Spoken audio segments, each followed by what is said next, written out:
দোস্ত, অনুরোধ করছি, ছেলেরা, বাবারা প্রত্যেকেই নিজের দিকে নজর দেন, স্ত্রী সন্তানের দিকে নজর দেন, ইমান আমলের দিকে নজর দেন।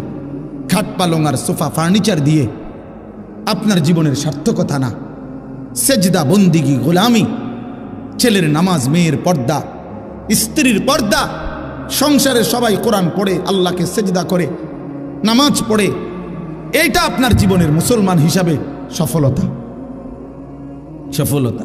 আমাদের বর্তমান জাতীয় মসজিদের খতিব সাহেব যিনি হজরত মৌলানা আব্দুল মালিক সাহেব দামাত বারাকাতুহুমুল আলিয়া, হজরত বলছেন আরব দেশে এক ব্যক্তির সাথে ওনার একবার দেখা হয়েছে, একজন ইঞ্জিনিয়ার। উনি বলছে যে হুজুর, বিগত 70 বছর যাবত আমাদের ফ্যামিলির নারী, পুরুষ, ছেলে, মেয়ে প্রত্যেকেই হাফেজে কোরআন। এটা বলার মতো একটা কি সফলতা। আমাদের শেখুল হাদিস আল্লামা আজিজুল হক রাহমাতুল্লাহি আলাইহি